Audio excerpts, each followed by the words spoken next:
Opa, e aí? Meu nome é Rodrigo e esse é o Conhecimento Expandido. No vídeo de hoje irei falar sobre o processo de impeachment da presidente Dilma, que ocorreu de acordo com a lei de número 1079 prevista na Constituição de 1988 e que, com as definições político-históricas, não pode ser considerada um golpe.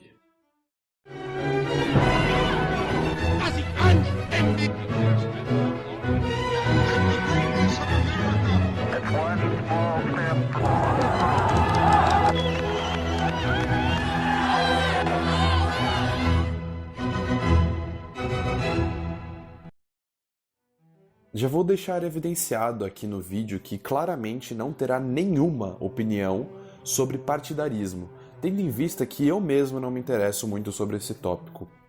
A proposta do vídeo é tirar a dúvida de muitos brasileiros sobre o tema, para deixar claro de uma vez por todas que não ocorreu um golpe em 2016. Evidenciar isso ajuda a entendermos melhor a política brasileira, além do próprio conceito de golpe, evitando uma confusão, tendo em vista a importância desse termo, tanto no cenário nacional como mundial.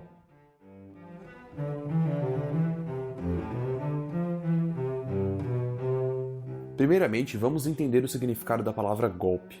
Um golpe de Estado ocorre quando um governo estabelecido por meios constitucionais é derrubado de maneira ilegal. Portanto, o golpe desrespeita os processos e as leis de um país, representada pela Constituição. Essa ação não necessariamente acontece com o uso da força, mas ela difere da revolução, pois o golpe é feito por membros da elite ou que já fazem parte do Estado, enquanto a revolução normalmente envolve mais pessoas e também imprime mais mudanças à sociedade.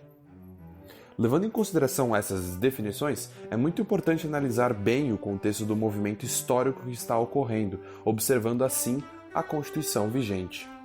Por mais que muita gente não concorde com a Constituição, eu mesmo incluso em alguns aspectos, dentro da definição de golpe é necessário sim uma ruptura dela.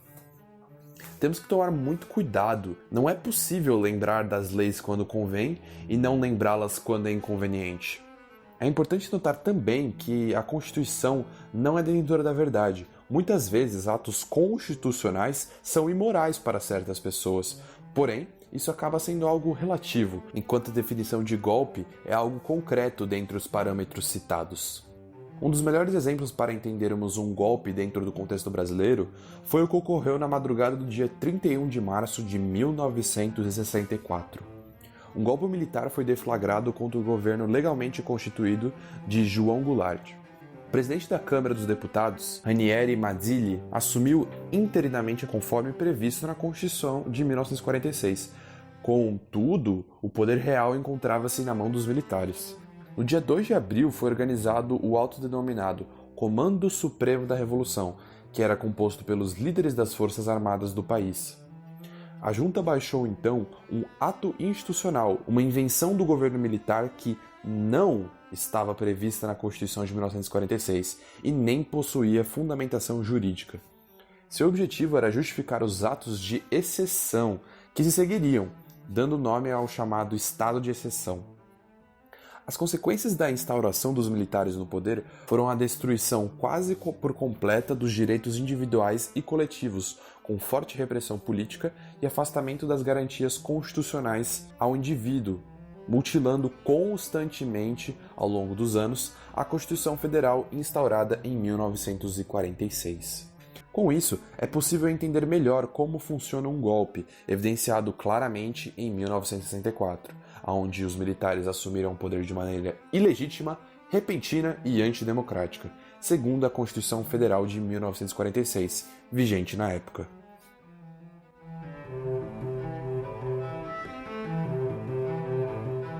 Agora, irei falar sobre o caso Dilma.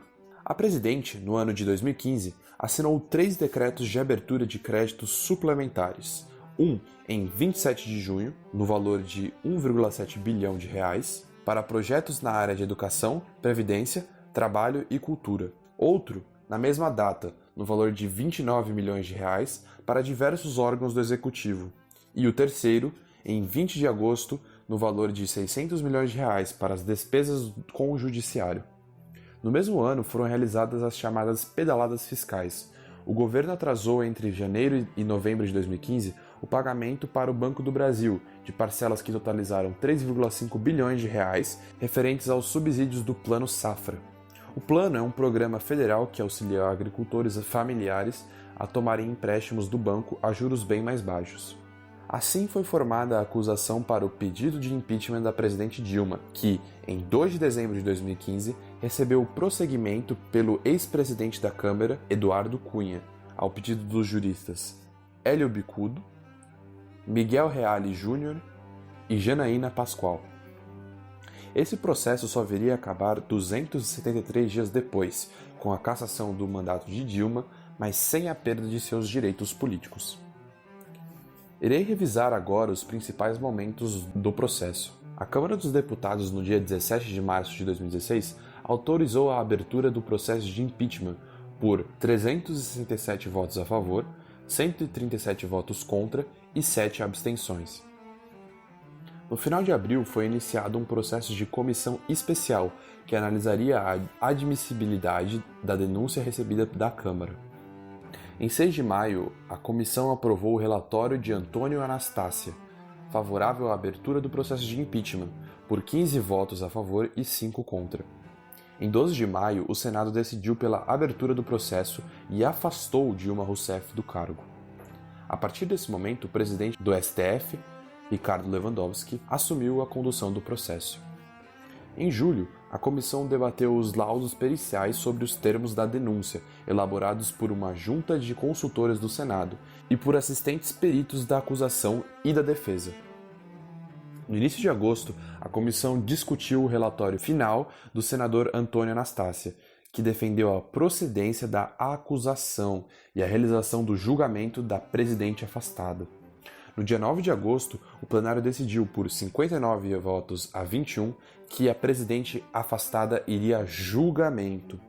Dilma foi acusada de crime de responsabilidade contra a lei orçamentária e contra a guarda e o legal emprego de recursos públicos, na forma de 3 decretos, anteriormente citados, de crédito suplementar e operações com bancos públicos. Posteriormente, Dilma compareceu ao Congresso para se defender e negou ter cometido os crimes de responsabilidades de que foi acusada. Dilma chamou o processo de golpe e acusou o então vice-presidente Temer e o ex-presidente da Câmara, Eduardo Cunha, de conspiração contra ela.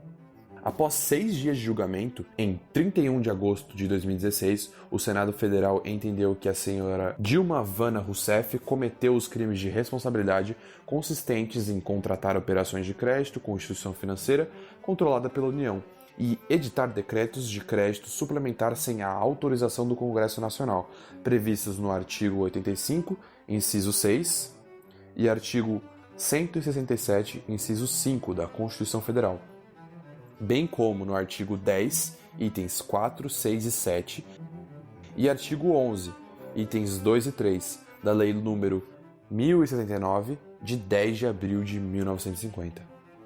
Foram 61 votos a favor, havendo sido registrados 20 votos contrários e nenhuma abstenção, ficando assim a acusada condenada à perda do cargo de Presidente da República Federativa do Brasil. Do ponto de vista jurídico, o devido processo legal e as garantias constitucionais foram respeitadas pelo Congresso Nacional na condução do processo. Ou seja, por definição, não é possível classificar o impeachment sofrido por Dilma como um golpe. Essa palavra, golpe, foi utilizada como uma forma de exaltar um movimento político, uma ideia. O que aconteceu na realidade é que toda a condução desse trâmite jurídico está previsto sim dentro da Constituição. O conceito-chave para entender isso é que na democracia brasileira o que determina a legalidade de um impeachment é a análise de peritos e posteriormente a votação no Senado, ou seja, independente se eu ou você acharmos que a Dilma não cometeu os crimes de responsabilidade, levando em consideração a interpretação da Constituição, a palavra final é dos senadores, eles que realizam essa interpretação. Portanto, como eles aceitaram o impeachment da Dilma, este é legítimo por definição dentro da Constituição brasileira. É fato que outros governantes e líderes políticos cometeram os chamados crimes de responsabilidade e que Dilma acabou sendo perseguida por conta de outros fatores que têm caráter partidário. Contudo, não é porque um criminoso culpado foi inocentado que todos os outros culpados também devem ser inocentados. Dentro da configuração da democracia brasileira, concordando com ela ou não, o que Dilma fez não é cabível como uma atitude de presidente, segundo a própria Constituição Federal. Referente ao golpe, é importante perceber a força que essa palavra tem e tomar cuidado com o seu uso. Com certeza, Dilma foi vítima de um processo de articulação política, porém, ele é democrático segundo a Constituição brasileira, situação completamente diferente dos golpes vividos em 1889 e 1964, por exemplo. Bom pessoal, o vídeo foi esse. Qualquer dúvida ou crítica, só deixar nos comentários.